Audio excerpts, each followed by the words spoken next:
So about 2 years ago, we noticed that a lot of students were getting to the final course in the program, the 6 credit hour practicum course, where you have to connect all the different pieces together and apply what you've learned throughout the program. They were getting to that course and they were really struggling. It seemed like the things they had learned in the previous courses weren't accessible to them. So when we asked them to apply that knowledge, they were struggling.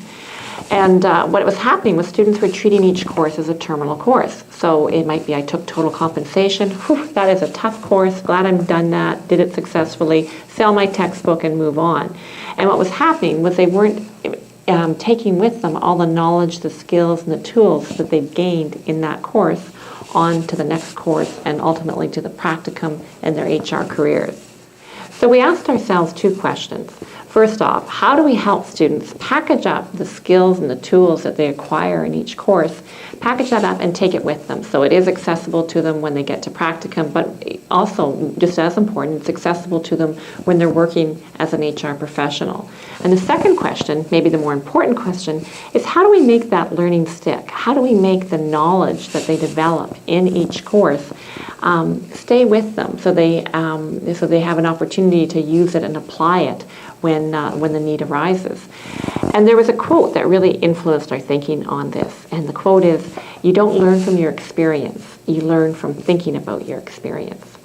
So a few of us had been experimenting with Eportfolios in our courses, and we thought this could be a possible solution to help students with what they were experiencing when they got to practicum. So we decided to introduce an ePortfolio requirement into each course. And students do 2 things. First of all, they decide what tools and skills are going to be helpful to them down the road, and they develop a toolkit from each course. And the second thing they do is they really think about the experiences they've had in that course and think about how far they've come, what they've learned, how they've developed in those areas, and what they still need to develop. And that really helps people kind of integrate the knowledge and take it with them as they go on further down their careers. So now each student who enters practicum has a fully completed ePortfolio to support them in that course and to take with them when they graduate. And that's been tremendously helpful to those students in that course.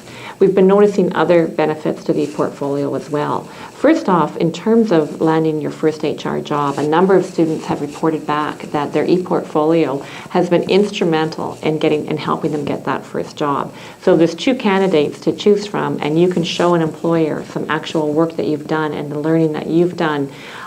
It's been instrumental in helping people land that first job. Secondly, more and more HR professionals are expected to be technologically savvy. And I read about it, I hear about it from people who work in the field. And I think we need to be helping students become technologically curious and technologically confident. And are you going to be the type of professional who can look at a new software package and figure out how to use it and determine how it might or might not be valuable to your organization? Because that's the type of HR professional that's really in demand. And the third benefit to the ePortfolios is this is the largest project that you manage in the program independently. So the project management skills that you develop as you start designing your ePortfolio, deciding what to put into it, deciding how to build it and how everything links together, the project management skills are really quite amazing. So it's great at developing a whole other skill set as well.